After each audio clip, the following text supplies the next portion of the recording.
You see it all the time. High-level summits, back-channel talks, everyone constantly saying they want peace. And yet, if you look at the situation in Ukraine, a real settlement feels further away than ever. It's this huge puzzle that has the whole world just watching and waiting.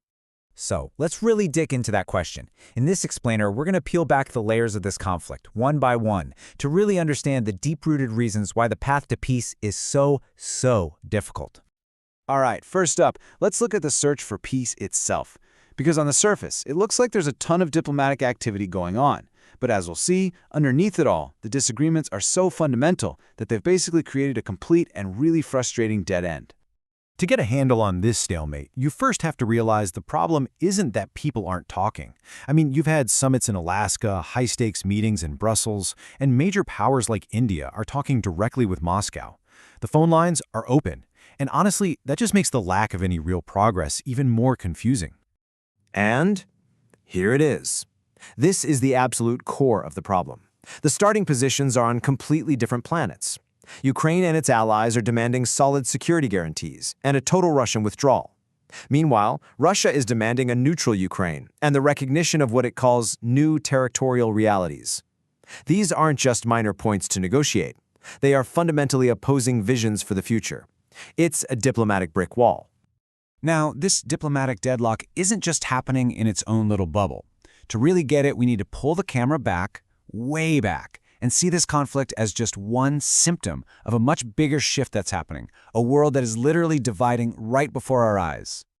While the Western coalition often puts on a united front for the cameras, it's showing some serious cracks under the surface.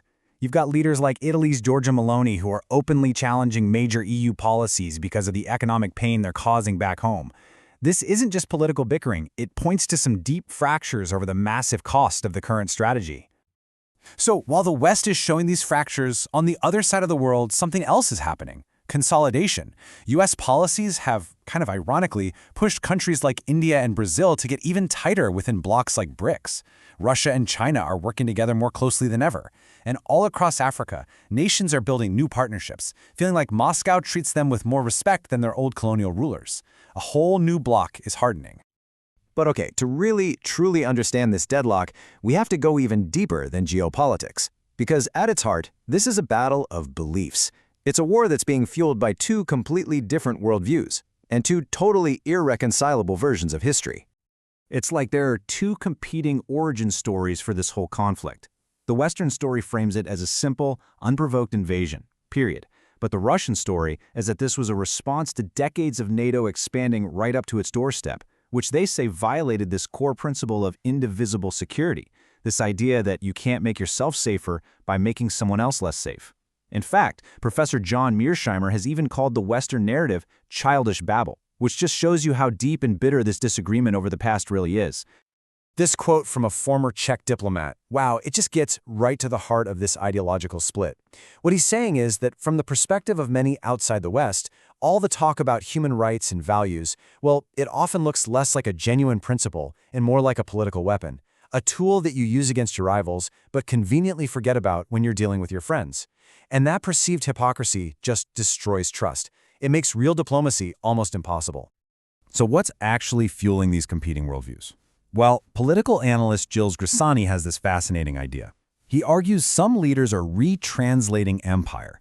They're taking these old, dusty imperial concepts and giving them a fresh, modern coat of paint, using powerful tools like religion and old historical grievances to build a whole new ideology.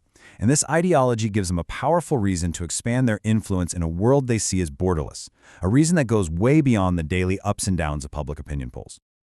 Okay, so given all these deep, seemingly unbridgeable divides, how on earth does a war like this ever actually come to an end? Well, history, specifically the end of World War II in the Pacific, actually has a really surprising and powerful lesson for us. We all kind of think we know how the war with Japan ended, right? The US dropped 2 atomic bombs and the emperor surrendered. Simple. But the reality, as historian Richard Overy points out, was way more complicated, and it holds some really critical lessons for today. To end that war, it turns out you needed a very specific recipe. First, you needed overwhelming military pressure, and that included the huge shock of the Soviet invasion that made the situation feel absolutely hopeless. Second, that pressure opened the door for a political catalyst. The emperor himself had to step in and break the deadlock inside his own government. And third, and this part is so important, they had to craft a new story. The emperor never ever said the word surrender. Instead, he framed it as a noble act to end the war, which allowed the nation to accept peace without feeling totally defeated and dishonored. You needed all three: pressure, a political shift, and a new narrative. And that history lesson shows us exactly what is at stake today.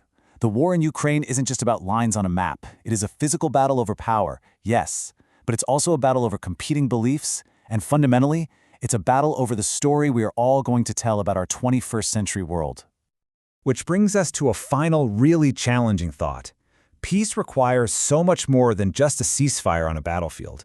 It might require one side to feel that overwhelming pressure, a dramatic political shift to break their internal deadlock, and maybe the hardest part of all, it requires a new story that both sides can somehow live with. And in a world that isn't defined by one single truth, but by powerful competing stories, finding that shared narrative just might be the hardest part of all.